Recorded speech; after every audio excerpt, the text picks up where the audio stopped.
and welcome to Artist Express. Today we're happy to visit with Kaitlyn Black, a visual artist who lives in Solomon. Kaitlyn, why don't we begin by having you tell us a little bit about the kind of art that you make?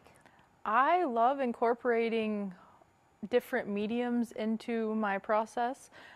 What I do, it's a dye that's heat baked into the material, so it's not going to come off. And I love incorporating old window frames or antique ceiling tiles into it so that it's a mixed media in the end, the projects that I create. Talk a little bit more about the medium that you use that is permanent. Well, I grew up in a creative family, so I've always been one to take something that most people would throw away and transform it into something else. I actually went to college for photography and marketing and graphics designs type things. And then at my internship, I actually learned about this process. And I was very fortunate because he was just going out of the business to work on other personal projects.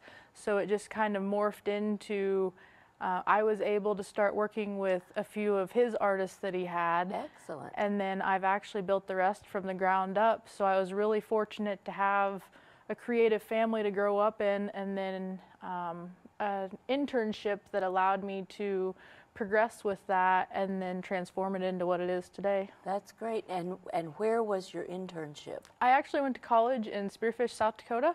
So it was Focus West Gallery was the name of his gallery. In South Dakota. Yep. Les Right. and Jackie were the ones that really helped me to get to where I am today with it. And then I have around 30 different artists from around the country that I work with consistently throughout the year, providing them with the different mediums for them to sell at their art shows and in their own galleries. So you wouldn't think that such a small part of my life as my internship would have grown into such a huge thing so quickly, but it definitely has. Well, think how little those seeds are that I make know. for us. So. Exactly. And how then did you establish the network with all the other artists? Were those part of your, I guess I would say, a mentor, basically? Two or three of them did come with the internship process, and then the rest, it was all Facebook, word of mouth, things like that. I was really lucky to reach out to 3 or 4 of them in the beginning that jumped on board, and then I'm very, very fortunate to have great artists and customers that share my name and help bring in new people into my business that really lift me up and help spread my products around the country. I've been very fortunate. I've shipped to, I think, almost all 50 states even. Wow, that's wonderful. And how long have you been back in the Solomon area? I graduated from college in 2013. My husband and I were in North Dakota, Montana, Wyoming, different areas for work, and I was traveling to shows at the time, doing a lot of juried shows. And then we moved back 3 years ago. 3 years ago. I grew up in this area, but then I went off to college and Right. everything. So we've been back for about 3 years. That's great. Now, talk a little bit about the surfaces that you use. I know that your husband helps you build frames, and sometimes you use non-traditional surfaces, but talk a little bit about the types of surfaces that you apply your designs to.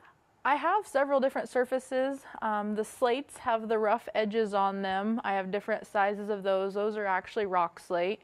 And then I have cutting boards, cake pans, sandstone coasters, all kinds of different things that I can use for the initial surfaces. And then my husband does help me make the frames that go around the antique ceiling tiles. I use old windows that I take the glass panes out and I put metal into them that I've used. My dad and my husband both help me with transforming things into a usable medium again that, like I said, most people would just throw away or wouldn't see a value in it. Those are my favorite kinds of projects, is where I can take something from nothing and create this beautiful artwork piece, because I hear a lot that I would have never thought to do that with that. That's amazing. So that always makes my day. Well, how big a space do you need to do the work that you do? Do you have a dedicated studio? I'm very fortunate with our house that we have. I have what I call my office, my room that I do everything in, and then we have our garage where we do the woodworking and everything. I see. Actually, probably what takes the most space is all my shipping supplies, the boxes and everything. So it kind of carries over throughout the house, but I'm really lucky to be able to have a dedicated spot where I can keep everything and have a steady workflow through it. Talk a little bit about the content of your work or the subjects that you generally depict. Okay. I have around 30 different artists from around the country, like I said, and I have anything from hummingbirds, butterflies, Western, mixed media. By offering all of those products and images, when a customer comes to me and says, I have a birthday and they like flowers, I'm able to pull up my gallery and say, okay, here's your options. But then I can also use your own photos to personalize the different products. That way it's a custom piece that they can give as a keepsake too. So when you say pull up your gallery, is that digital, online, or on your computer, or do you have an album? Or? I do have a website, lazyktdesigns.com. They have different artists they can go in and look at, or they can search keywords like horses, whatever they're looking for. I have a lot of people that message me or call me also, and they say, hey, I need something with a cross on it, or I need something with purple colors, and then I can just snapshot a few and send it to them that way too. So I try and do whatever's easiest for the customer. Sure. And then when you show them specific works, they know that if they would like, they can provide you with personal photographs. Correct. Or do you take the photos of some of your clients? I went to school for photography, but that's not where my passion lies. Right. My passion is more taking, I have a lot of people that bring me old photos they find in the shoebox and they want to do something with it, but they don't know what. My passion is more taking that photo and putting it on a slate or whatever medium they choose, and then having them message me in a couple of weeks after that and say, I gave that to my grandma and she cried, she loved it so much. That's great. So the customized aspect of it is really, really neat. Now, when you were in high school, did you take art classes then, or did you have any inkling that that's where you were headed with your life? I did actually. For my 8th grade promotion, I used all my money I received and my savings, and I went and bought a camera. Good for you. So That's it kind great. of started, I had a little point and shoot before that, but it kind of really started going into high school. I was really lucky to have a great set of teachers that helped develop my skill set and kind of the direction I did want to go. So like I said, growing up in a creative family, through all of my life, I've had a lot of really great individuals that have kind of helped me morph into what my business has become today. Well, do you have some goals set for your business? Are there any, what would you like to know that you don't know how to do yet? I'm always looking at things and trying to figure out how I can either tear them apart and put them back together in a different way, or learning like new skill sets. Right. One thing that I'm not super skilled in is more of the woodworking side of things. My dad and my husband are kind of the ones that do a lot of that. So watching them and being able to see how they do things is really interesting to me. My husband is actually a welder, so he's been teaching me how to know how to do TIG that. weld. So if I can try and incorporate different things like that into my artwork going forward, I'd definitely like to do that as well. And in terms of your own creative control, does that play a part in wanting to learn to do everything from the ground up?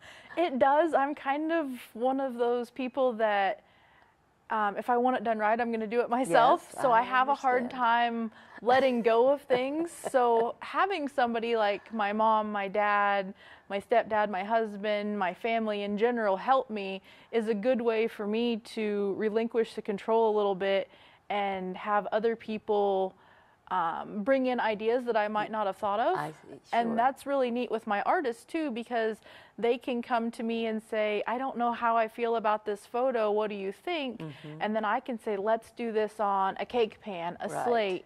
And then they say, oh, I don't know about that. Let's do it on a cutting board. And by having a sounding board to go back and forth with each other, no matter what it is, I've found that it's definitely beneficial for everyone. Sure, because each person's experience is different. They may Right. have reference to some surface that it's just not part of your daily life or whatever. Right. And I think a lot of my artists and my customers see what I do in the mixed media sense of it.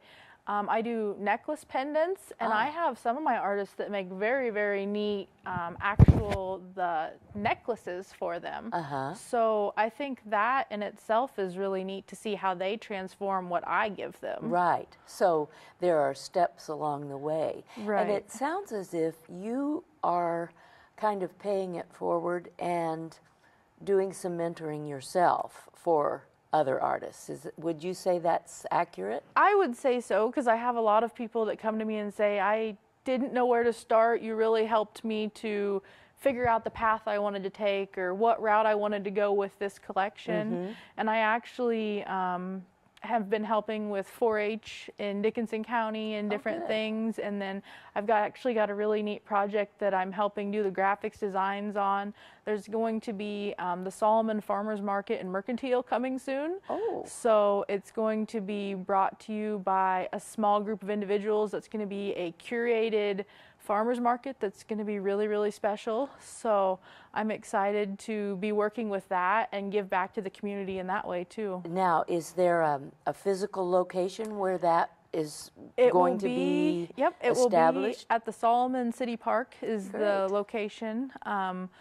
My family is helping get it started and get it going, and then we want to bring in the 4-H members, the FFA members, the maybe the senior citizens that are going to have gardens this summer and give them an opportunity to sell their goods where they might not have had that opportunity before. Sure. And then I am doing a lot of the graphics design work for that and the marketing. So I really enjoy using my creative talents in different areas Right. besides just one thing. And since we're talking about the arts, how about music at your farmers market? Will there be any opportunities to collaborate with musical artists? We're definitely looking for all mediums, whether it's crafts, food. Everything will have to be properly labeled and everything Of with the course. states. But I mean, it's going to be a curated group of individuals, so that way it's a high quality event. Exactly, But we're yes. definitely open to having somebody, if they want to come sing or play Right. guitar, whatever it may be. If Okay. a group of high schoolers, anything like that, they want to showcase their talents, we're open to it. And have you maintained contact with folks that you knew when you lived here during high school and so on, so that you're not starting from scratch? Definitely. Social media is a great thing Well, when that's it comes true. to that. Yeah. I was very fortunate to grow up with a good group of girls that I've stayed connected with, and I've good. stayed connected with several classmates and people I went to school with. I actually have a really good support system in the older community, my mom, my dad's age, my grandparents' Yes. age, not just mine. So I'm very fortunate to grow up in Solomon and be Right. able to know that I can count on them if I need them, or if I'm having an event, know that they will come and support me. So Yeah, it's that's just a great. really neat opportunity to be back home. That's great. And it's great to have you back home. Thank you. Actually. What about in your studies at college? Did you do a lot of work with art history? I'm curious whether any artists from the past have influenced the way you think about your work. In a way, I love vintage old things, and barn quilts are definitely making a comeback. Yes. And I love barn quilts. I've actually painted a few of them myself on actual the barn quilt squares, Right. and then I have a whole collection of them that I did as well.